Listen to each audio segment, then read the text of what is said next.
Oh, you can have your coffee mug all you want. So, hi, Mm-hmm. this is a real treat for me. My name is EJ Smith. I'm based out of Alabama, and I decided a few years ago. We talked about this a long time, Brad. Um, but I decided Mm-hmm. a few years ago that I've been very fortunate and blessed to have met some really amazing people over my life. Um, and not that my life's any better than anybody else's. I've been very shocked and amazed at the cool people that I actually got to run into while I was living my part of my life. And so, gosh, it's been almost 20 years. Mm-hmm. And since I met Brad Sargent, who is our guest today, hey Brad, and Brad Hello. is in his he's in his self quarantined room. This, as you can tell, what just to give some context, this is during the coronavirus COVID-19 quarantine in California and in Yeah. Alabama. Ours is a little bit less stringent right now, but it's been about 20 years. I was going to grad school out in California, Northern California, and I met Brad. Brad was working at the university I was going to, and we just became friends. And also him and my future wife at the time, and now my wife now, we all became very close friends. I could talk about Brad for hours, just the laud stuff, kind of throw stuff on top of your head, just kind of giving you compliments. But Brad's been a very good friend, and I think he's probably one of the only people in the entire world, besides my parents, that I talk to probably weekly, usually weekly for the Mm-hmm. past at least 10 years.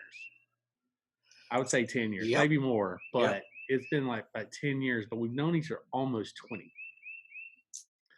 Yeah. Yeah. Well, And there aren't that many people that I have been in touch with on a weekly basis. yeah, Probably about three or four, for that long. yeah. So that's cool. And it's been a huge, I've benefited the most from it. Um, Brad Oh is, no, me. Brad can give you a kind of a rundown uh, of his credentials and his background and stuff that he has done. I'll let him do that because he can do it way better than me. But Brad has been a very huge influence on my life and my view of the world, and I want people to know that um, because he is somebody you can talk to about anything, and you can have the most random thought, which is very appreciated, most random thought, and run it by Brad, and he does not flinch. He just kind of gives you feedback on it, and which is a huge blessing to someone like me who is a random. And he was the one that diagnosed me. He'll have to give you the more textbook definition of what he said I was. So Brad Sargent, thank you so much for joining us. Thank you for taking the Glad time. to. I know you're Oh, busy. You're sure. working on stuff right now, and this will be posted originally on Facebook. Brad and I were talking about this before. This was will be posted on Facebook, and then we'll post it later on another site as soon as we get a few of these in the can. So, Brad, kind of tell us about who you are, where you came from, what you do. I mean, I'll come converse with you a little bit, but I would really. Hmm. It's a conversation, but I really want people to hear your voice more than mine. Okay. So go ahead, Brad. Well, Oh, and cheers. here we go. Cheers. Uh, Coffee. oh, Brad needs coffee. So do I. So matching coffee, but not that's right. mugs. Not, yeah, that's right. Mm, yeah. Well, random. Um, I got a lot of background, but what comes to mind first is well, two things. Okay, well, heck, we'll start with some academic weird background stuff. That's I think repetitive. I, um, what my informal intensive training is futurists Yes. skills. So strategic foresight, which is watching culture for trends that are showing where society is heading, things that no one person has control over, but affects big groups of people. And so that's a big part of it. But uh, typically, I've found out over the years, people who do well as a futurist often have very broad backgrounds Hmm. because you're looking at science, you're looking at math, you're looking at culture, politics, economics, a whole bunch of stuff. Hmm. So that kind of describes my background. I Yeah. mean, we're coming up April 22nd, 2020 is the 50th anniversary of the first Earth Day. Oh wow. So I was a freshman in high school for the first Earth Day 1970. Oh wow. And a couple years later, I had a environmental internship Hmm. during the summer for a few weeks. And as a senior, I wrote a essay on, is environmental pollution a problem in our communities and why? So that Hmm. was the question in 1973. And I won a scholarship. So it's really Wow. cool. I don't know if anybody else entered the contest, but Yeah. um, so I mean, I have a background in environmental interests, Hmm. and uh, then they ask you, in like second grade. Our first public speaking engagement in second grade was we had to give like two or three sentences on what we wanted to do when Hmm. we grew up. Yeah. So I said, I want to be a classical archaeologist because I like Greek, Roman, and Egyptian stuff. Oh my gosh. Second grade. That was the year the teacher called my parents and said, "You guys, we got a problem." But that's that's hilarious. When I was in third grade, my I kept you know how talkative I am, like obviously. But in third grade, Yeah. my teacher, in order to distract me from talking in class, she said I could go and read either book in the back of the class. And what I did for the rest of the year was read through the World Book encyclopedias, and all I did was read the Greek, Roman, and Asgardian myths that were listed and in the characters that were listed in those. That's just funny that you did that. That like, I didn't know that Oh my about gosh. you. You have the perfect background to read comic books. Oh yes, my gosh, and also Totally, critique totally. them. My Chris, it drives Mm. my daughter nuts. But oh, so where did you grow up, Brad? Tell people where you grew up and stuff, and that gives a context. I Yeah. mean, you're way Um, away from where you grew up.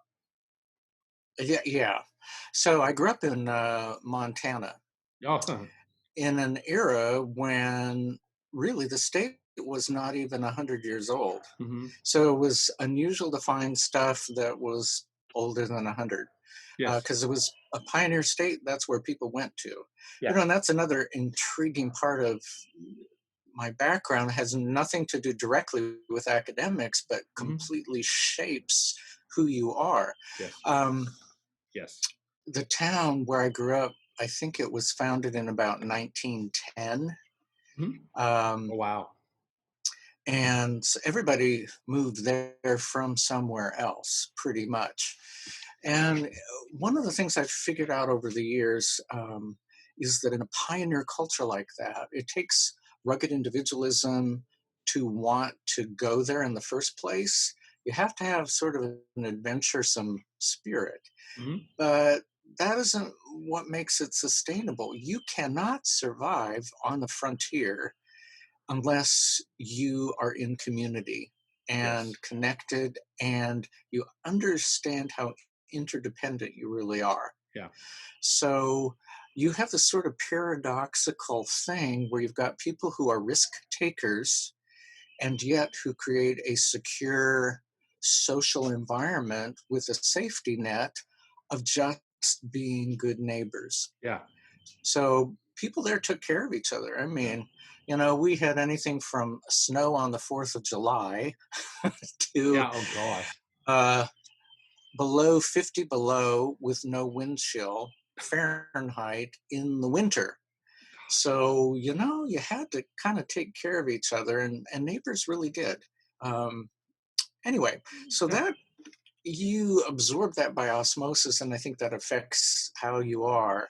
Yeah. as you grow up. And so I have kind of a very paradoxical mindset, as well Hmm. as this very broad background. I mean, in college, Yeah. well, let's go back to second grade. Archaeology was the thing. Yeah. Fifth grade, paleontology. And actually, one of the people in our area, their land is where they found the first dinosaur nest eggs. Wow. I've seen the So pictures of that, that. Yeah. well, you look at the first Jurassic Park movie where they're out in the wilds of Uh huh. Montana. Yep. That's where it happened, That's close yeah. to my hometown. That's where I was gonna say is Montana's like for someone who's interested in paleontology is Hmm. huge place. I mean, not I'm Yes. physically yes, Yeah. but it's also in historically it's a huge place, and even currently Right. a big place Oh yeah. to for paleontologists to go and study. So we were like Jurassic where before it was cool. Yeah, But anyway, before anyone knew what that word was. that's right. We didn't Yeah. know what that word was. Now, But now anyway, some so that people, was fifth grade. yeah, some people Go think, ahead. and because I mean I'm from Alabama, so I deal with this as well. But some people would think that Montana is just homogenous. It's only Caucasians. But you, and we've talked about this before, grew up with a variety of people in Montana Hmm. that, people wouldn't expect in Montana. Yep. And so that Yep. kind of, you're a cultural person and you love cultural issues and studying culture, but you had that actually happen in your town. Um, yes, a lot there.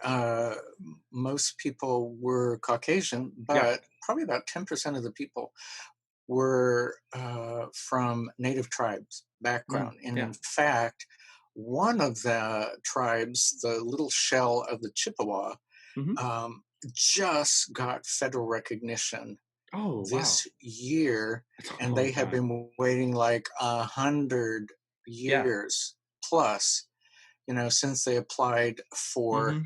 that status. So I Yeah. mean, uh, In that Japanese. was part of the whole thing. Yes. Well, that was a whole part of it too. Is during World War II, Hmm. um, some Japanese Americans, instead of going to the internment camps, Hmm. were, if they had an agricultural background, were allowed to go very far inland to like North Dakota, Montana, and work Hmm. on farms Yeah. and in agriculture. And so my mom had friends in high school where she was from that were Japanese American, and they were some of her best friends. So we grew up seeing photos of my mom in high school with these friends of their family. Hmm. And it's just, it was normal for Yeah. us to have Hmm. friends of other cultures. Yeah. And when we moved from Montana to Washington State, it was a big culture shock. I mean, it was going from a town of like 1,500 to a high school of 1,500 in the beginnings of the Black Power movement. Hmm. And the high school I went to was about 15% African American, 3% Japanese American, and Yeah. they taught Japanese at our high school. Oh my goodness. It was very racially diverse, Uh-huh. and it was racially tense because it was racially tense everywhere. Yeah. And so eventually, coming to terms with that, I'm sure is part of what made me more open Hmm. to multicultural experiences Yeah. and friends from other backgrounds, all kinds of other Yeah. backgrounds. So anyway, it's kind of intriguing. Yeah, that's amazing. It's a good foundation, I think. I mean, just me personally, because I know you, and I've heard a lot of stories. It just who you are now makes sense to me because of the Mm, stories you told me, and I think that's most people that when you hear their story, yeah, you understand the person at least a little bit better. And yeah. so then you moved on from there to a small town, then back to Spokane, right? Am I saying it correctly? Yeah, 150,000 instead of 150,000. Yeah, 1,500. that's about. I Ah, mean, that's big. I live in a town of 80,000 now, and I grew up in a Wow. town of 50, and then my parents moved around, and I lived in a town like 1,000 for a little while. Mm-hmm. But then living in Asia for a short time, that was a small town. There was 4 million, and Mm-hmm. so Yeah. that's it's definitely interesting. But so then you moved on from there. You went on, and so in college, you did some college work, and you studied. I forget what you studied in college.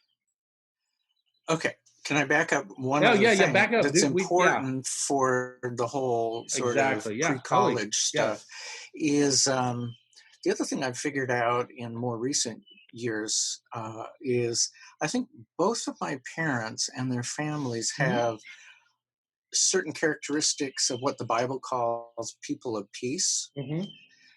So like when Jesus sent disciples out two by two, he said, go to the towns out here and find the people of Hmm. peace. Yeah. Those are the people who are seen in the community as being just and Hmm. righteous Hmm. for righteousness' sake and not being respecters of persons. So they don't Yeah. care what your racial background, Yeah. social class, economic abilities, all of that. It doesn't matter to them. Yeah.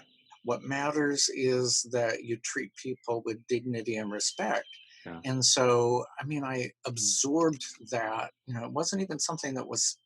taught to us overtly, but I think picked it up. So when I Yeah. went to college and beyond, I continued having friends from all kinds of Yeah. backgrounds. But I think that sort of also then sets me up for explains why I do so much work related to um, documenting and challenging toxic church and ministry Yes. systems Yeah. is because it harms people. It doesn't Hmm. treat them with respect. It benefits some people and not others. So Hmm. there's a whole lot of stuff wrapped up in that. Yeah. But then back to college. So so second grade archaeologist, fifth grade paleontologist, sixth grade biochemist to study cancer. And that was like 1965, Yeah. 66. So I really, if I'd stuck with that, it really could have been quite intriguing. You've been very But busy. then I got into leadership related stuff and thought, public service. And so Hmm. I started college in public administration, but then just found out I had a fatal allergy to bureaucracy and red tape. And so I was like, I couldn't stay in that. And I Yeah. ended Time to up change. in Time to change that. linguistics. Yeah. But I also thought about urban planning. Uh-huh. In the 1970s, if I'd stayed with urban Wow. planning, oh my gosh. Coaching right But I now. also studied macroeconomics and sociology. Hmm. So, and then I dropped out of public administration and thought, well, what am I going to do? Yeah. And so it was like, I thought, well, I know I'll take linguistics and then I'll learn Greek and Hebrew and teach at a seminary. I Yeah. don't know. I was just like, it was a 30-second decision. Hmm. And it actually turned out to be one of the best things I could have done. Hmm. Although I do not teach Greek and Hebrew, I took classical Greek for 3 years. I took a Hebrew and German and teaching English as a second language, which meant I had to take a whole lot of English grammar. But I Yeah. also then had anthropological linguistics, which is like what Wycliffe Bible translators do. So, Oh I mean, wow. I know how to go into cultures from scratch and listen, write what I hear, Hmm. organize it Yeah. into a dictionary and a grammar. But so the thing with linguistics is, some people that are good linguists are bad at learning languages. Yeah. It's weird. But a linguist, the key skill is pattern recognition Hmm. because you're the one that's kind of like writing the grammar and the Right. dictionary. Right. So you have to be able to pull things apart, compare, contrast, figure out stuff. And so that's really what a futurist does. Yeah. Or somebody who's doing trend analysis has to look at the patterns. So you Hmm. have to observe, analyze, and interpret. So I do a whole lot of that in a whole lot of different realms Yeah. and come up with whatever it is I come up with. What's fascinating, I think, I mean, right now, think about where you came from. when you grew up, and that was before the internet exploded, Yes. right? And so you Hmm. mostly, you would probably have to do, you'd have to go to the library, or you'd have to be in the field. So you'd have to experience it, Hmm. or you'd have to study it, or you could interview someone like you who's an expert in a subject and learn that way, or Hmm. take a class, you know. Um, Hmm. but now, especially the stuff you do now, you have so much access to media, and which is part of your analysis and some of your stuff you're going Hmm. to talk about in a minute.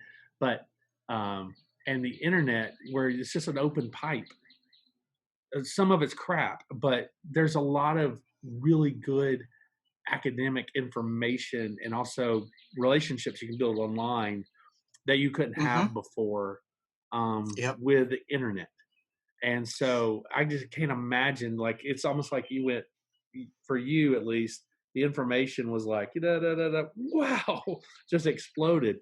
Yes. So, Yep. so what did that do later on? Like you said you worked in, how did you get from studying anthropology, studying linguistics, sociology, etc., to the place where you are writing what you're writing now?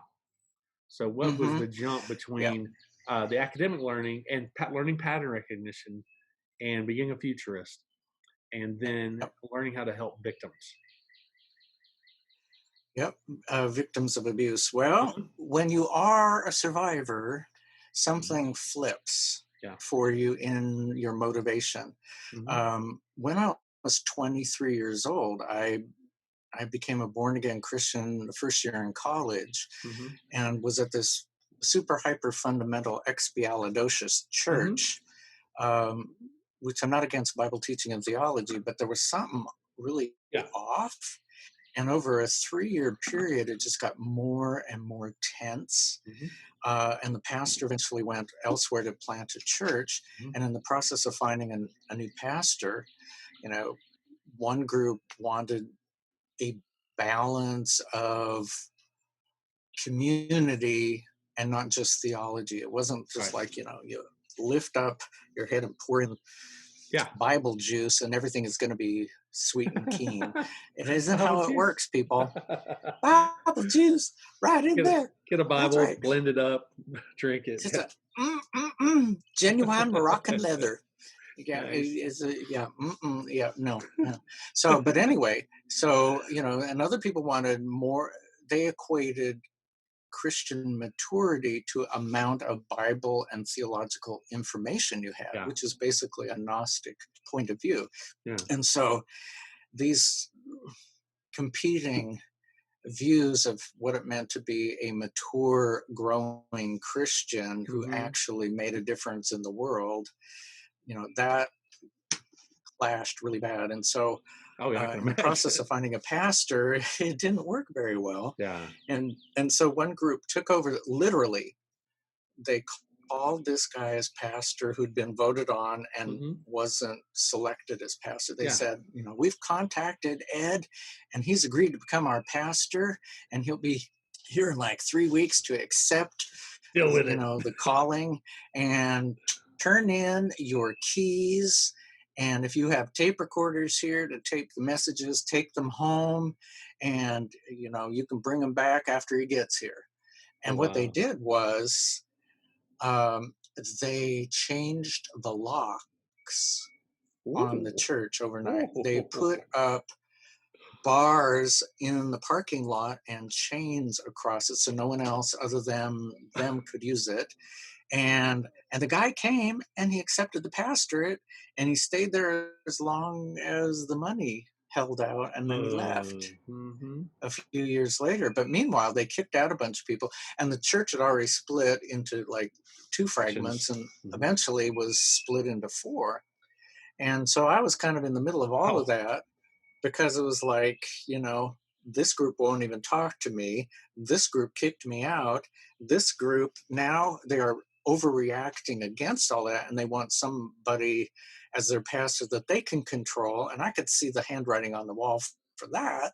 Yeah. But it was like, so it was just me, the scriptures, and the Holy Spirit, and maybe one or two other people to talk to, trying to figure that out as a Mhm. 23-year-old who had just undergone 3 years of intensifying trauma Oh my gosh. from spiritual abuse. Oh, So and that's before. I I mean, did survive, but it was a and in yeah, general, I mean, seriously, you said 23 years old. What is it? 23 years old. Typically, a 25-year-old is where they say your kind of the brainstem connects. So you're having to deal with this stuff, and I'm sure you Yeah, were probably very mature at that age.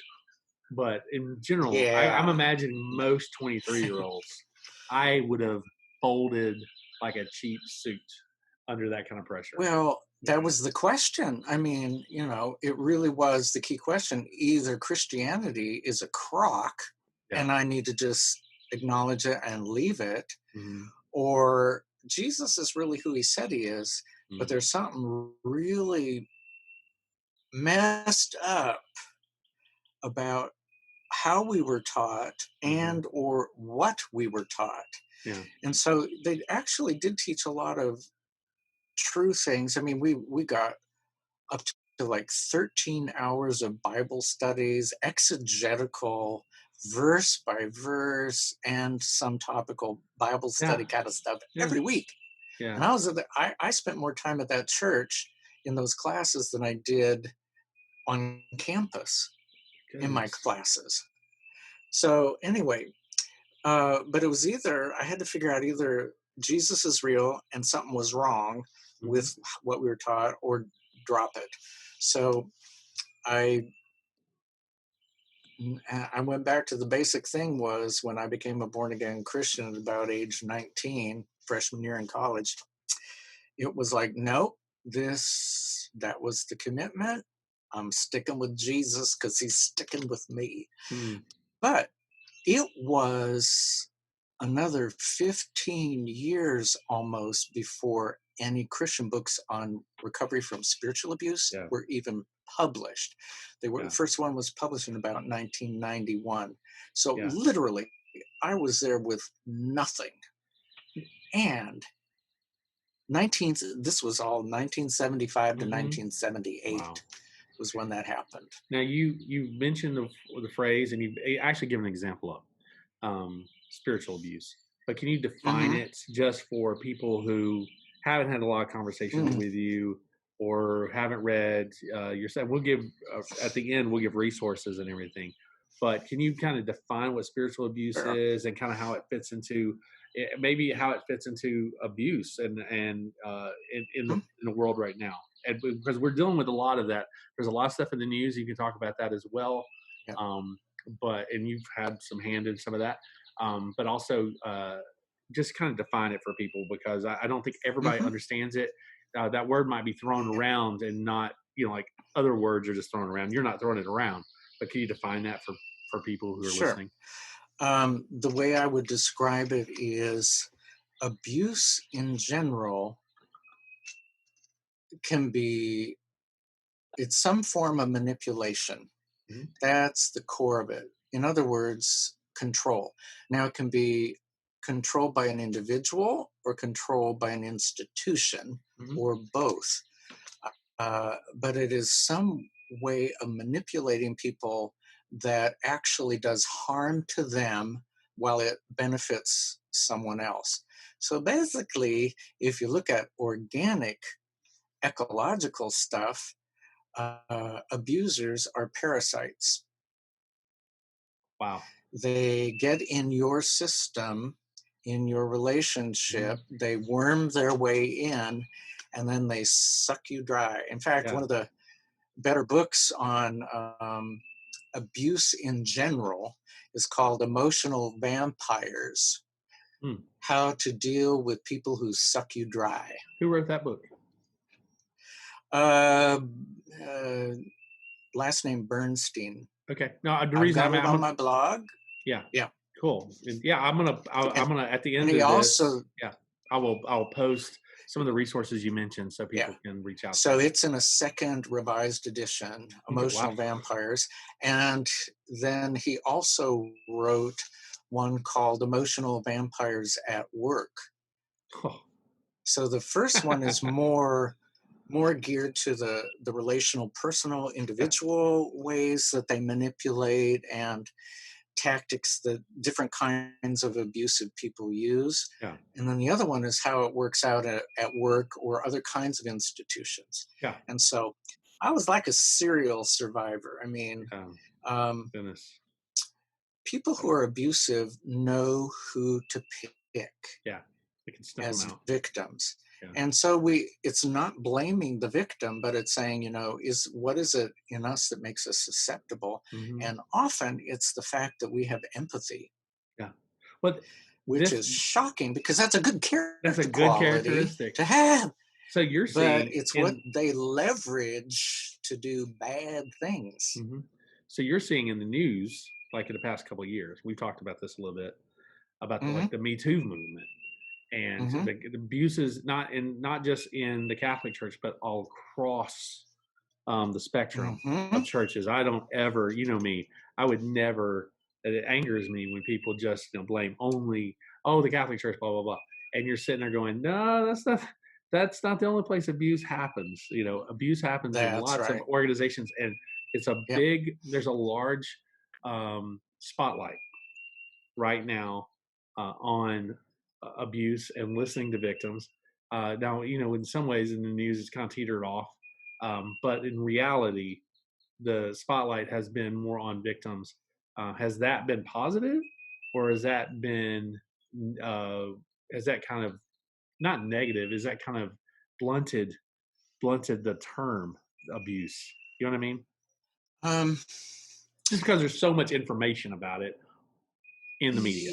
it's I think what I've seen happen in the last few years that Hmm. is helpful is as people recognize that the tactics of abuse Hmm. cut across all different kinds Yeah. of situations. So spiritual abuse is manipulation and social control of people, Hmm. but it has the add-on dynamic of somebody in a role of authority in a Mm. religious Yeah. order, a church, a ministry. And so, if you're a person of faith, you typically have somebody who's in an elder, overseer, leader role.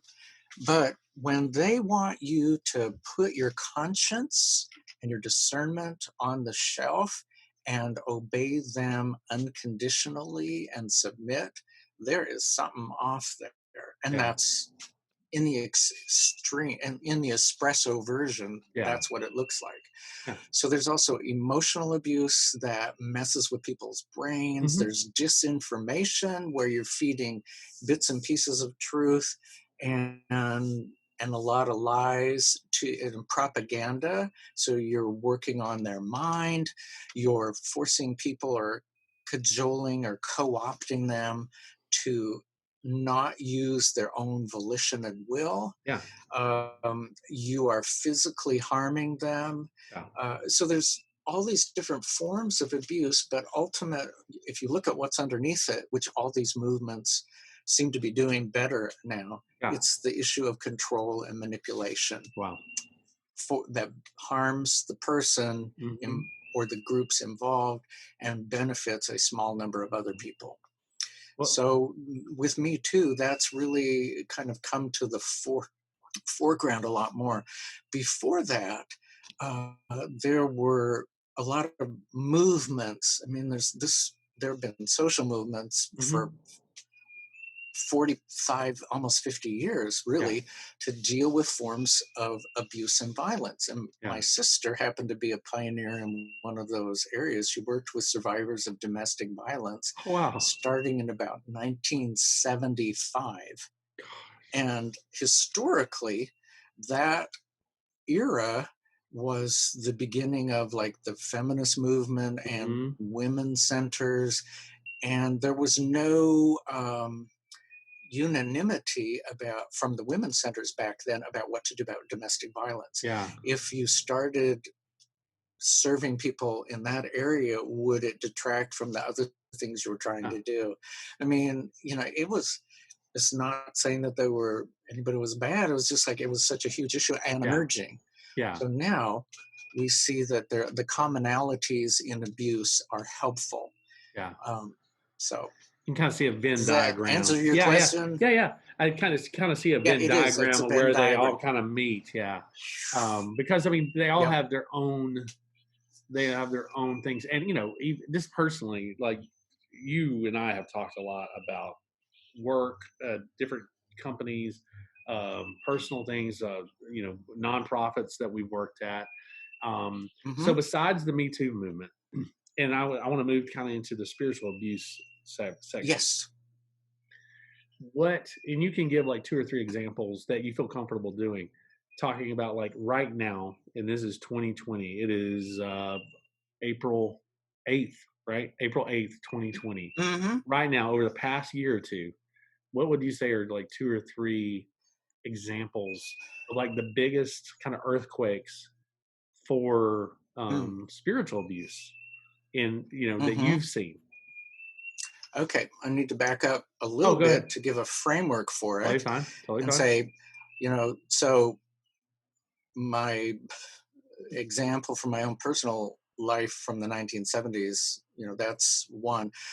But I've had about five really major situations of abuse. And of course, if they head over the doorway, what is it from Abandon all Dante's hope. Purgatorio? Abandon all hope to Abandon those all who enter hope, in. ye who enter. Yeah, it must have been in his Hades version, not Purgatorio. Anyway, Yeah. um, but it really, over the last 45 years, I've had five of these situations in churches. Some were in Mhm. churches, some were church plants, some were ministries like Mhm. parachurch ministries, and Yeah. some were Christian nonprofits. So it's kind of in every organizational Mhm. form. Um, and because they were different, it was hard to figure out because they didn't follow Pattern. exactly the same Yeah. pattern. So that got my brain thinking on that. So what that has resulted in is I've really been writing a lot more about spiritual abuse Uh-huh. since about 2007. So I'm Hmm. getting close to like 15 years into this.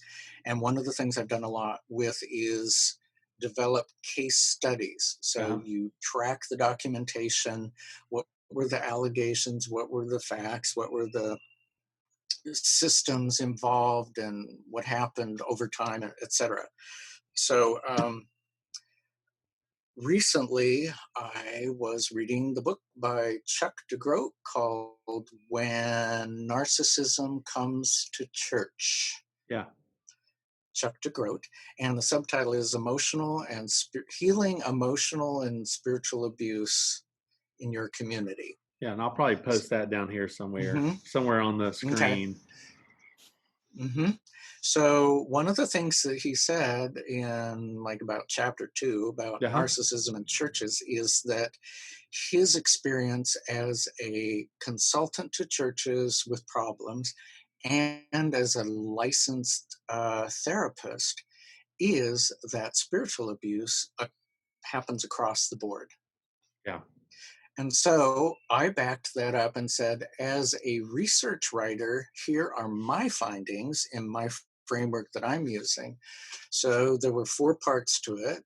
Um, Spiritual abuse shows up in every major theological form. Yes. Spiritual abuse shows up in, oh gosh, okay. Uh, if I got them out of order, then That's I okay. need more coffee. Okay, You it's can every grab more coffee. theology, every approach to gender dynamics. So Mm-hmm. complementarian and egalitarian happens in both, Yep. doesn't matter. Yep. Um, can happen in any organizational structural Uh-huh. form of decentralized and flat structure or centralized and Mm-hmm. hierarchical structure. And it can happen in any form of church polity, meaning the way that the overall Yeah. denominational system or network is organized, meaning congregational, Episcopal, Presbyterian, or franchise. So those Yeah. four things it shows up everywhere. And so I gave a major case study in Hmm. every single one of those, and Wow. it was like 17 different Hmm. things. I think So people the would be shocked at that. theological, uh, so it was like, and these are not Yeah. little things; these are major individuals. Yeah. Um, from across the theological spectrum and major Yeah. institutions over the last 10 years, Mhm. especially. But a lot of people didn't know about a lot of these unless they'd been reading survivor blogs. Yeah. Abuse survivor blogs Yeah. really only started about 10 years ago. Okay. So, so my job as a sociologist, anthropologist, theologist, Paleontologist. culturologist, futurist, yeah. So I'm an arc. I look at past, present, and future. Which, Uh-huh. if you look at the weird combination of things I wanted to do when I grew up, they're all kind of there Yeah. in archiving things, analyzing things, and projecting where they're Mhm. going, the trajectory of things. So I'm like a rocket Yeah. scientist. But you haven't only been writing about it, you have also been giving input to people who are in these situations real time. Is there, if you can share Yes. any of those, you don't have to say names or whatever, but there are, Hmm. oh, that would be great. Oh, but also like in just a second, remember, think about three, for the context, think about three examples of like what we're all experiencing now in, past 5-10 years of those earthquakes too. Hmm. Okay. Well, in helping people, backing up, Yep. No worries. 1978. Mhm. So, in surviving that first four-way church split, Uh-huh. it's kind of like progressive dinner only in reverse. I was like, Regressive dinner. you started at the same table and then everybody left and nobody talked to you anymore. Oh, It was weird.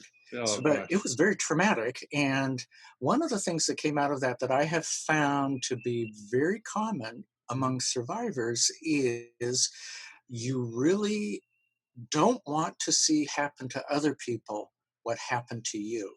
Yeah. So I see that people may not use the same words, but they're Mhm. acting in the same way. So they will do at least something Mhm. to make a difference so this doesn't happen to other people because they understand how horrible the trauma is. I mean, Yeah. one situation I endured, had I was on the verge of probably panic attacks in my sleep. I would wake up almost every morning at 1, 2, 3 in the morning, cold sweat on the verge of screaming with bad dreams for 6 months. Wow. So, yeah, I mean, this is serious stuff. It Like is not, PTSD. yeah, it really is post traumatic stress disorder Yeah. and traumatization. So, you have kind of the three characteristics of that is you have hyper alertness, Yeah. and you're always kind of watching. People may think you're paranoid, but it's just you've Yeah. been beat over the heart so many times that you're very aware and trying to guard Yeah. against that. You have like daymares and nightmares. I Yeah. mean, daymares, you can have people talk about triggering, and I don't mean just something that makes you uncomfortable. Yeah. Triggering in the PTSD sense of the term means you see something, you hear something, you smell something, you see something in peripheral vision, or a word or something automatically causes an anxiety Mhm. to rush to the surface. It's a recollection Yeah. of that. And I mean, I've had stuff that has freaked me out and freaked other people out because I didn't know what was happening to me. Wow. But stuff that somebody had done, Mhm. like an odd gesture. So if that's the odd gesture that somebody did who Mhm. was abusive Mhm. 10 years earlier, and I just happened to randomly see Mhm. somebody go like that, Yeah. and I, gasp, freak out, and I'm Mhm. on the verge of panic. Mhm. Why is that? Are you just like Yeah. nuts? And you You think you're crazy, and you and see you're that. not. Yeah, you see that in animals as well. Like I Mm, have a friend who she adopted what do you call it? A rescue dog, and Mm-hmm. the dog, great, friendly, everything. But the office I worked in, everybody, all the gentlemen had beards. Mm-hmm. Every person had a beard. In fact, people would make the comment like, "Does everybody here have to have a beard?" you know. And Yeah, we're hipsters. if you came or yeah, well, yeah, some of them were.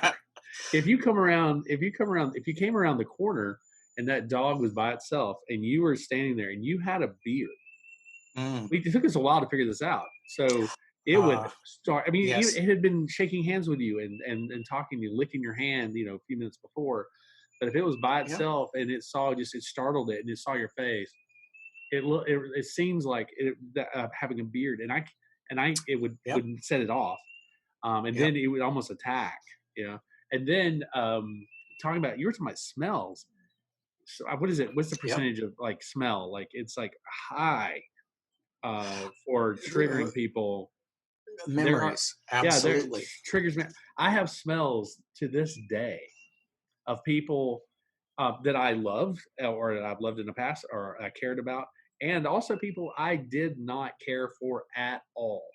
And I might meet Mm-hmm. someone new, and I'm shaking hands with them, guy or woman, and all of a sudden I smell that smell, and I have to make a mental. I have to shake it off because that Yep. smell automatically spells danger, Yep. to me. Perfume, Oh, yeah, it's cologne, usually perfume and cologne. Yeah, food. yeah, It's just, food. it could be Yeah, all kinds of things. yeah, Yeah. So it's important to understand that that lasts often for years, which is one of the reasons why for children who are survivors of childhood sexual abuse, yeah. the average it takes for them to disclose is something like 35 to 45 years. I mean, it's wild because they Too have late. Yeah, been groomed. Typically, they've been groomed to not talk, and then they've been traumatized, and then they've been guilt tripped mm, and silenced even more afterward. So, for them to say what happened to them, if they even recognize it, you know, it can take yeah, literally decades. And I mean, basically, you've set them up on a journey that needs healing for the rest mm, of their life. I mean, yeah. it's insidious, it's horrific. But the flip side of that, the complementary side to post traumatic stress disorder and studies of that and how Hmm. it's destructive is called post traumatic growth. And that is studies of what makes us resilient. How do we make meaning out of suffering? For those who have been traumatized by like spiritual abuse or other forms of abuse. What I said earlier about um, wanting, I don't want to see what happened to me happen to anybody else. So I'm Exactly. going to do what I can to make a difference. That's finding purpose out of a problem situation. That's Um, more post traumatic growth. yeah. And anyway, so that's a whole field of study in itself. Oh gosh. And Yeah. the whole field of trauma psychology really goes back to, I think, the late 80s. Yeah. Um, although the roots of it are far earlier with Robert J. Lifton, who published studies on totalist psychology and basically that's the equivalent of mind control, social Yeah. control. Yeah. But he interviewed a series of political prisoners from Mao's Cultural Revolution in the 1950s that had been God. released from prison, and he Wow. worked for the U.S. military, and so he was in East Asia interviewing these survivors who had been let out of prison and exiled from the country. Oh my goodness. And he processed that and came up with 8 criteria for what constitutes social control and a cult in the Hmm. sociological sense. Yeah. It doesn't have to be Right. religious in nature, it can be political, philosophical, or religious Hmm. in terms of the content, but the tactics that they use are all the same. And so that is the base of cult studies and abuse studies Hmm. and trauma psychology. It's how people were traumatized as individuals and then groomed and conditioned socially by social control. Yeah. So Wow. it's nasty stuff, but Yeah. it's real, and we experience it all around us, whether it's in society, families, organizational Hmm. systems. It's toxic, and I use the Yeah. term toxic because it's a organic poison. Yeah. So people do this. Yeah. So What was the you, question? oh no, no, no, no, that's great. That's Okay. great. I'm probably going to just do this in long form because I think people That's really, this okay. is a, yeah, they need to hear all this. How can you edit Yeah. this? And so, well, I can, and I can do it later, but I think I may do long form. But so going back, so in the 70s and later, Yes. you had five experiences. That's where we were. You had Yes. five experiences, Yeah. and you can share Right. all of them or a few of them. But Yeah. and then that will lead us into some other topics. Oh, right. And then you were interested in like contemporary stuff. Yeah, yeah, yeah. So, Yeah. but you Okay. see, lay the Okay. So, foundation as much as you need to. yeah. So these, it took up 20 years total out of the last 45 ish years in these organizations. And thank God, thankfully, in between or at the same time, I was having really good, healthy, constructive experiences in churches, ministries, and Christian Yeah, nonprofits. yeah, So you know, you need to understand both what makes a group healthy hmm, and sustainable hmm, and can survive into the future well with yeah, flexibility so it lasts beyond a couple generations yeah, versus what makes for a toxic poisonous environment yeah, that should die because yeah, it's messing people over. yeah. So I experienced both of those, Yeah, it's kind of like and the toxic ones. Oh, go ahead. studying. I've heard this before. Studying real if you're trying to detect a counterfeit bill, Mm, you mm-hmm, study the real one so much that you know mm-hmm. what the fake one looks like. Yeah, Yeah, and part of the problem or maybe is it's the though if opposite. you You did the opposite. You studied the fake one so much, you know what the real one was. yeah, you hope so. Yeah, well, with the fake, you got to know, but they can. It's a little more complicated than that Oh, potentially I'm because sure. you think about it. The Yeah, U.S. has dollars, yeah, Canada has dollars, right. Hong Kong has dollars. Yeah. So if somebody says they got dollars for you, you don't know what they talking What about. kind of dollars do you mean? Yeah. Yeah, what So, kind of dollars? Yeah, so, but these experiences, they didn't all fit the same pattern. So, right. what that did was scientific, kind of weird, random, Hmm. highly analytical mind. It's weird. I'm highly random, but I'm off the chart practically in terms Yeah. of analytic ability too, which is When you like talk, you talk about somebody that's driving yourself nuts. It's got a like a little mini me, emo me on one shoulder because I'm very empathic and uh huh. EQ'd, and then over here you got like mental me who's trying to make sure that you have a logical reason for everything, and so you've Yeah. got intuitive me, mini me, kind of sitting on the top of your head, Uh huh. and so like you've got three or four voices trying to, you Yeah. just got to composite them to double stereo. Now, are most people a tension of those kind of things, or are there multiple things going on? Well, say out loud what you would consider yourself like in that spectrum. You would be a Oh, of the learning styles. the learning Okay. styles. Yeah, those things that you were just talking about. Kind I of. am okay. Um, Dominant in the mind Uh styles, huh. Gregoric mind styles categories. My most dominant ones are concrete random, which is very bottom line thinking, very Mm-hmm. concrete, experience oriented, and abstract random, which means it's very empathic, relationally oriented. The random part concrete and abstract are how we perceive information, either through our senses or through mental categories. Mm-hmm. Random and sequential are how we order Yeah. information. So it's either linear or nonlinear. So basically, the way my mind is wired is really good for creating encyclopedias because a Yeah. random mind is like see also.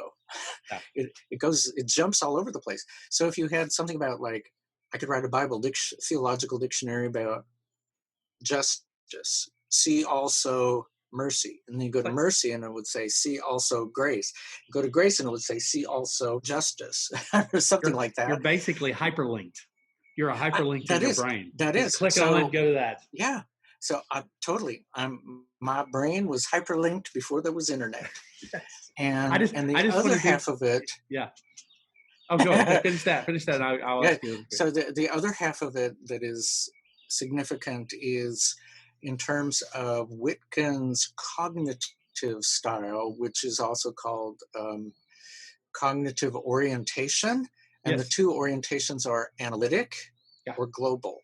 The Yeah. global person needs to see the big picture, the frame, before they get to the Uh huh. details. Yeah. I And understand. the analytic person looks at the details and then builds toward the big picture. Yeah. Well, on that test, I am 100% analytic, Yes. which would surprise people because I seem to be a very big picture person. Mm-hmm. But what happens over time is if you're I got a little something else cooking underneath all of that. But Yeah. No, I understand. analytic, you have the details then to build up, but the random, everything is interconnected. You're also looking for patterns. Mm-hmm. So I, over time, go in a circle. People, I had a couple actually abusive people say, "You never finish anything."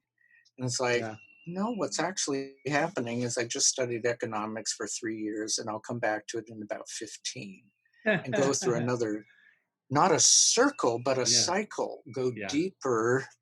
And it's not like I forgot Yeah. and just left off everything Yeah. and just quit. Yeah. It's there in the buffer zone. Yeah. And then you start synthesizing it with other topics and go deeper. So, yeah, anyway, so that's part of what happens. You work from the details up to the big picture, Yeah. which is then why I can make statements like spiritual abuse occurs across every single major theological Mhm. system. And here are the case studies that demonstrate that. Yeah. And so the other thing I've got going is, futurists typically study all kinds of things, have very wide ranging interests. So it's like a big pool and Yeah. maybe shallow, but gradually gets deeper. And so a paradoxical mind is both and Mhm. always wants to put stuff together and synthesize it. And then also multiple backgrounds is called a polymath. Yeah. Yes. Has Yes. nothing to do with Yeah. mathematics. Yeah. I understand. It's about the poly, it's the many stuff. Yeah. So, I mean, I really have had a lot of background in science, Yeah. arts, social science, humanity. I work with social Yeah. entrepreneurs. And so there's some, aspects of business and organizational Yeah. systems. So people ask, what do you do? And it's like, I don't know, I just write. Right. I'm a research writer. That's what I say, because the rest doesn't make sense unless Yeah. you explain for minutes and Yeah. minutes what's going So, down. so that all laid a foundation, Yes. or maybe not foundations, maybe not the right word, a framework, maybe a framework of Yeah. you Yeah. analyzing the things that were going on in your life and also the stuff Yes. that's going on in the news as well Yes. over Right. 15, 20 years. Uh, um, More specifically, writing about that. But I was like, the thing that different things did when they didn't match the profile of the first experience is they Mhm. raised more questions. Yes. So there was a time at seminary I was invited to do a guest lecture on culture, futures, and leadership. Hmm. And Sam Williams, who's the professor of this class, introduced me. as a friend of his who is Brad Sargent is working on answers to questions that no one else is asking yet. Oh, well, that's And the better. reason I was asking them is because I experienced stuff Yeah, that I could not find answers for. gotcha. And so the questions stay in the buffer zone until you spot something. It's like, aha. But as I tell people, the point is not always to come up with the answer, but to seek after the answerer. Yes, So there's really a reflective, yeah, devotional, post traumatic growth side of yeah, this that is directly involved with discipleship and yeah. sticking with it and having tenacity and perseverance in the long run. And that's better. That introduction he gave you, that was better than some introductions that could be given by other people. Which is some people are answering questions that no one's asking anymore, and so Yep, you're there you go. you're answering questions that no one has Yeah. had asked yet. So Well, and then and so see, moving then on to that that though. is why, well, and then people, I, they, they're either in awe or they freak out sometimes. And it's I like, imagine, yeah. it doesn't matter. Um, they'll say, I've been thinking about blah, blah, blah. And we're sitting there having a conversation at lunch in the lunchroom at the seminary or something. And I Yeah. say, well, blah, blah, blah, blah, blah, and I'll have some response and they'll just like, what? And it's like, yeah, well, I was asking that same question 15 years ago. Yeah. And it's not putting anybody down. It's not giving them the full answer. It's Right. like, it's validating that is a legitimate Question. question. Hmm. You've had a situation where harm was done to you. You have every right and responsibility to take a deeper look at it Hmm. and learn from it so Hmm. that you can protect against that happening to you or other people in the future. Yeah. But meanwhile, you have been invalidated. So let me do the reverse and validate and say, you're asking a legitimate question. Mhm. You did experience harm. Yeah. Let's sit down and see what we can do together. So I've had situations where people have experienced some really fill in descriptive adjectives that cannot be Dark. said on the air Dark. um, stuff. And so one person, the situation, we sat down with their phone and or laptop or both, and I sat there with paper so I could just take some notes. It took us 9 hours in one sitting to talk through what they'd experienced, and me not totally trying to interpret it, but making sure I would ask some questions to make sure I Yeah. understood. So, like Hannah Arendt, her key thing that she talks about, she wrote the book in like the 1950s, 60s, The Origins of Totalitarianism. Hmm. And so she consistently said, my chief goal is to understand. Yeah. Gotcha. So she studied stuff that other people didn't, and she was a Hmm. pioneer, but that was kind of what drove her, was the need to understand. And So I I can sat. attest I can attest to those kind of conversations, sitting around a round table, and me, like I said at the very beginning, me just saying something to you, or Christina saying something to you, and like most random thing or just real thing we were experiencing, with Mhm. personally or at work, um, and you being able to and listening to us and responding, Yep. not in a judgy judgy kind of way, not even farcical, sarcastic, which is usually my go-to is sarcasm.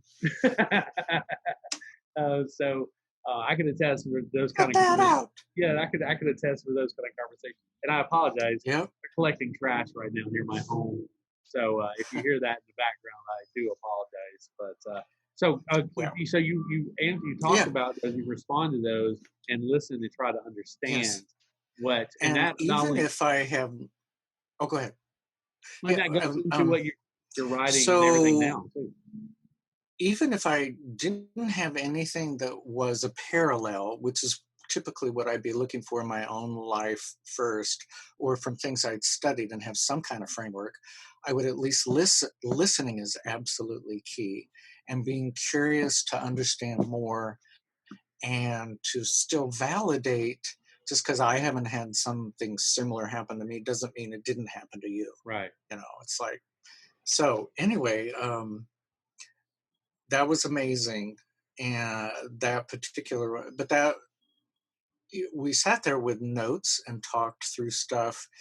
And one of the things I've learned over 45 years of having to answer my own questions that I had about my own experiences, and then talking with other people and doing studies just on documentation, is a major pattern that appeared, it seems to me, is that every abusive person, sooner or later, no matter how good they are at manipulating others, eventually does something irrevocable, undeniable, that is seen or posted or witnessed in public by somebody else, and it can never, it's a game changer.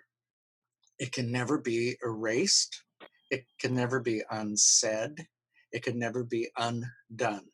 Mhm. And so that's typically what happens. And Yeah.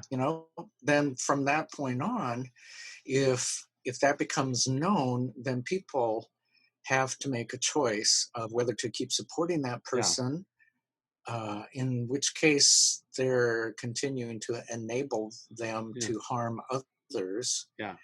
And so there's two. I work on a scale of accountability, and I think the people that are more directly involved in the manipulation have high levels of Mhm. culpability, but others that have been drawn in and end up being protectors, Mhm. defenders, and enablers, they typically are, they have complicity more Yeah. than they have culpability. Gotcha. And we get our word accomplice Mhm. and complicity from the same French language root. Mhm. And so people don't realize until something happens to someone they care about or to themselves, Yeah. that they've been an accomplice. Yeah. They've been co opted into doing that. Mm.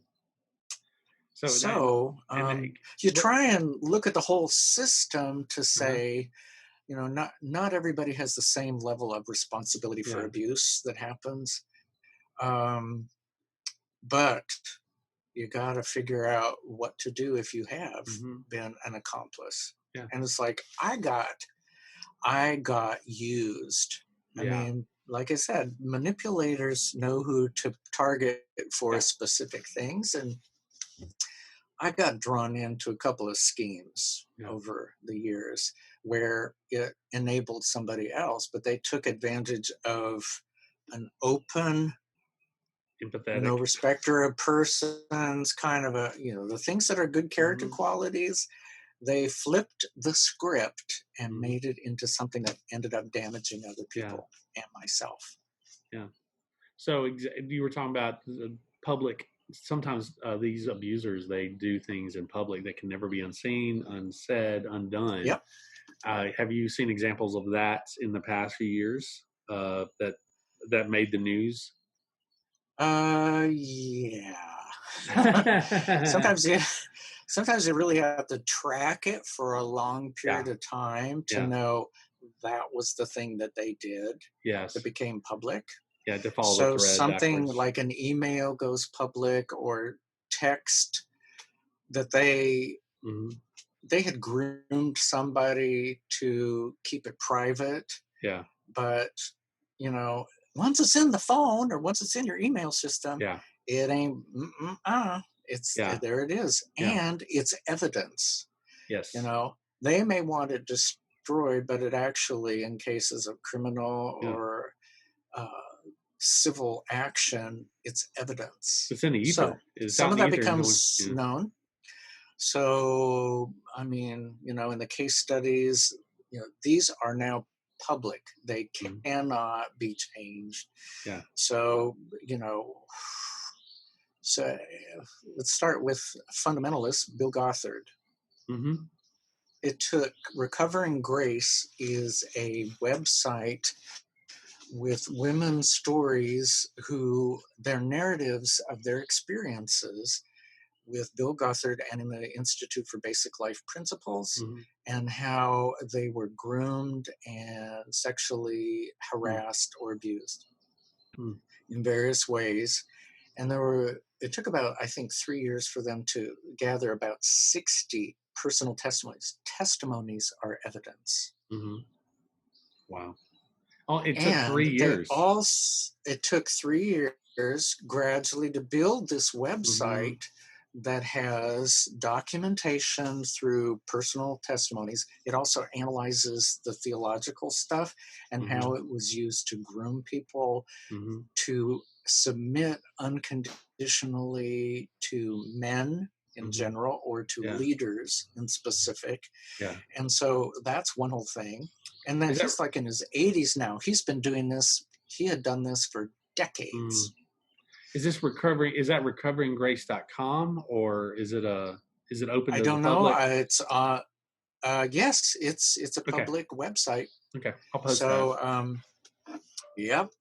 So that's part of what I do is I try and draw together all those resources and link them so it becomes an archive, sort of a clearinghouse to find where the documentation is. Yeah. So another one on kind of the center is Ravi Zacharias, who unfortunately is suffering from cancer, Mm. which I Yeah. wouldn't wish on anybody. Yeah. But he was allegedly, reportedly grooming some victims, Mhm. including sexting Mm. back and forth. And that became public. Mm. But there was an NDA, a non-disclosure agreement, Mhm. and so that it bound the victim to silence because they filed a lawsuit and said, "You got to stop this, dude." Yeah. Um, but then Christianity Today gives Ravi Zacharias and his international ministry uh, space in an article to describe his side of the story. So basically, publicly, he was allowed to break his DNA, I mean, NDA. Wow. DNA. Break his DNA. Mm. Oh, dyslexia can sometimes be funny, but Somehow not I always. But missed that anyway, one. I had not read that one. I don't read Christianity Today yeah. much So I mean, anymore. So that was in 2017 yeah. that he had, like a big Hmm. big article. I mean, that is just wrong. That was unethical of Yeah. Christianity Today to do that. And it was not only unethical, but maybe fringing on illegal for Yeah. him to have made a unilateral statement Mhm. and not release, hello there, Say hello. not release the others from the non disclosure. What's up? Yeah. So Hey, go upstairs, okay? I hear crinkling. Yeah, Is he's it the got candy. candy He has bar? candy. He has What kind? candy. What do you have? Candy! Oh, he has fruit snacks. Fruit snacks. Oh, healthy. Yeah. Okay. Yeah, yeah, it's contains. So at the other end of the Yeah. spectrum, what has to be seen as more almost progressive or liberal is hyper grace is Tullian Tchividjian, who's a grandson of Billy Graham. Yeah. And it turned out when you line up the timelines of women's personal accounts of how he was sexually harassing them or abusing them Mhm. or grooming them, Yeah. a lot of that happened at the same time he had bestseller nonfiction books on theology being sold.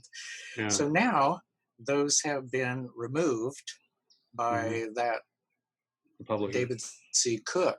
Yes, Hmm. but with no public notification of why that I'm aware of, and we tracked that.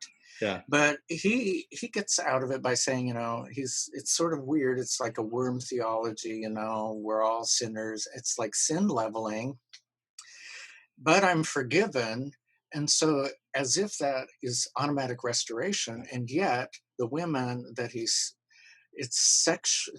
clergy sexual misconduct is a technical term Hmm. where a person in a role of authority in a religious context, Hmm. so it could be a pastor, priest, or rabbi, etc., Hmm. who has inside information about a congregant Yeah. or a counselee, Yeah.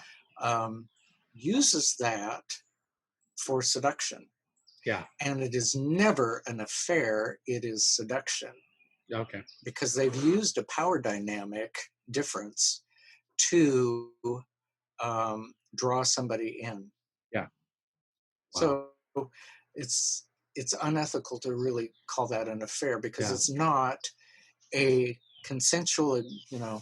relationship Hmm. between peer adults. Right. It's In power. an unequal Okay, power structure. so there's Tullian Savigian, Hmm. who's started another church, Yeah. and he was caught. He Hmm. confessed after being caught. uh, he was caught actually because their phones that they used in his church were run through, all of the staff phones Hmm. were run through IT department, the tech department at the church. And the IT dude said, there's some odd things going on here with one of the staff women. Hmm. Yeah. Anyway, so that was the beginning, and he was graciously given the opportunity within a Presbyterian PCA Mhm. Presbyterian system to be restored if he had followed through on a restoration process, but he didn't. And Yeah. so I counted it up, and all the people that he messed over who were superiors, or peers or staff members, subordinates, he really messed over by his actions Mm. ongoing. Mm. 150 people, and there God. have been no personal Yeah. apologies made, especially not to the women. He's never Yeah. made things right with the women he sexually Yeah. messed with. So So how? there's Yeah. three examples Yeah. That from was. across the theological spectrum. Hmm. Then you have stuff happening in complementarian churches, and Yeah. even Bill Hybels Yeah. in an egalitarian church. You can have sexual abuse where there's a power differential and Yeah. dynamic. In the very system that says that it is treating men and women as peers in Equals. Christ and Hmm. mutual partners in ministry. Yeah. Or was Yeah. it just to create a bigger pool to fish in? Dug your No own joke. pond. Dug their own That's right. pond. Make your own pond. Oh So gosh. yeah, So that's really bad. Yeah. so from that, what Hmm. your that is all fed into your backgrounds, your experiences, your personal Yes. experiences, and even you're seeing all this stuff happen in the secular world and also in the religious world. Um, that has fed into your current work over the past over decade. Yes. So can you talk a little bit about that? Sure. I like I said at the beginning, I don't want you to give away your IP, your intellectual property. I do want to kind of make people aware of what you're working on. It's just eventually going to be coming out so that Yeah. people can read it, and Yeah. especially people who need to read it and need to engage in these things. It could be at a nonprofit, could be at a church, it could be even in a business. Yeah. There's going to be some similarities of things that they will Yeah. need to keep an eye on. So this is what your current work is. Yep. So about 2007, I found out about a survey for people who had been spiritually abused Hmm. by other people in ministry. Hmm. So if it's like if you were in a church or parachurch ministry or nonprofit setting, and you survived abuse by Yeah. other people in the organization, not weren't a congregant, you were like a staff member Yeah. Yeah. or high level volunteer. So that was somebody's doctor of ministry research project Mhm. that they were doing in 2007. So in early 2008, I filled out that survey. I Mhm. think it took me about a week because I had to A answer lot of 20 experiences. questions times 5 instances. Yeah. And it literally took the equivalent of about 40 hours to fill out Oh. a 20 question survey times 5.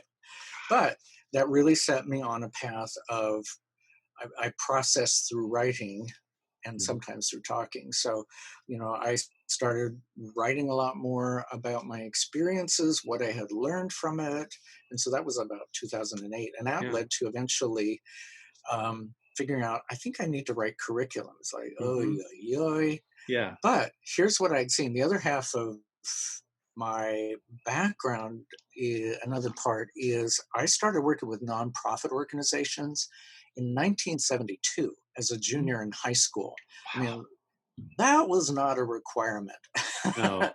to graduate was doing community service, Yeah. but I worked with the YMCA Senior Citizen Program and Youth Employment Service. Yeah. Um, and then from then on, I basically was involved with nonprofits Mhm. off and on and church plants.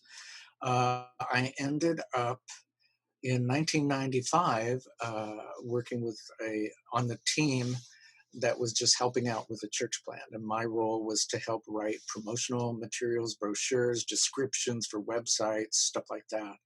And then for about the next 8 years, I was involved with about 8 to 10 different church plants uh, in varying capacities, even all the way up to a designer and a church cultural consultant and designer.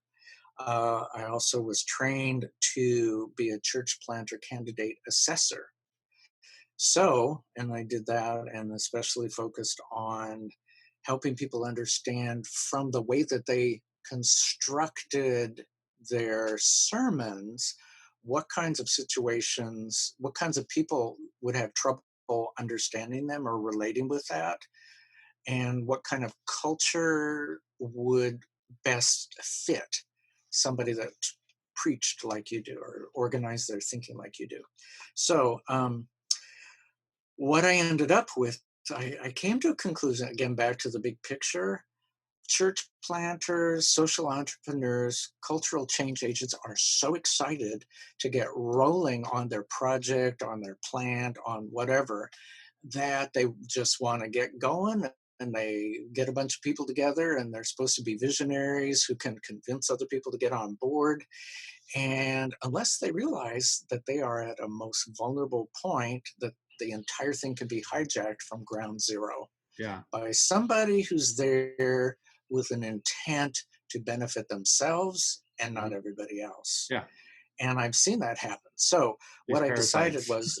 was, yeah, uh, to create some kind of curriculum that forced people that were going to do entrepreneurial, organizational developments, Mhm. startups, whatever, that they had to understand systems and toxic systems and malignant people first Yeah. before I talked about how to set up something that is culturally sensitive, suitable for the people that are involved, sustainable beyond 2 generations, can survive the cultural trends that nobody has control over, Yes. and is the right scale for the people groups or urban center or Mhm. wherever they're setting up, Yeah. and most of all, how to be a safe environment for the people who are involved. Yeah.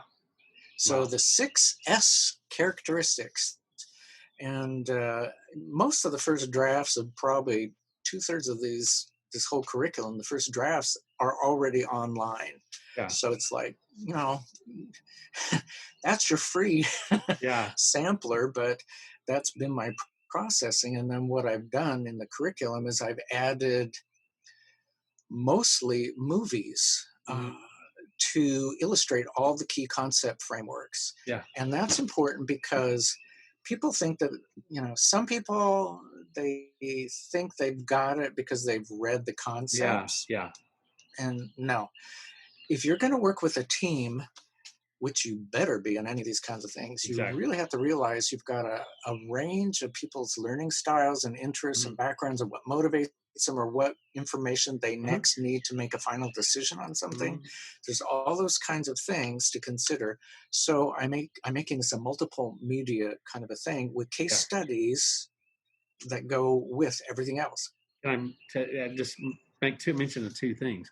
One, that is in the background. Some of that it may not be able to be seen, but if you look at Brad's, you walked into Brad's room, it is full of media, movies. Is probably what's in the boxes in the back. He collects Hmm. media and has researched and probably watched. We had some of our best conversations. I think some of our best conversations are about movies and about the Hmm. cultural implications of film and Yep. songs and Yeah. events and different things. Well, Um, people learn through we learn through those things. mhm, They express our emotions. uh-huh, They represent our culture. yeah, and So, yeah, yep. so that's that. And can you also do you mind sharing the name of your system, or is that for later? Oh, well, it shifts, It's, but that's fine. what I called it originally was Opal Design Systems because I have a family background in jewelry. Uh My huh. dad and my brother were jewelry designers and salespeople and watchmakers and etc. So, but I always like the opal. I mean, the diamond. Um, it's hard, clear, and faceted and shines, and it's brilliant. But the opal is like the postmodern flip side of modernity is like the diamond. Everything is uniform, the Mm, facets and everything, the form is uniform. uh-huh. But in an opal, depending on which way you look at it, you get a different shimmer and sheen Yeah, and iridescence. So I think the times we live in are far more yeah. opalesque than they are diamondette. Which is And funny. so that's why I called it That's the reason you called it Opal. opal. Yeah. Yeah.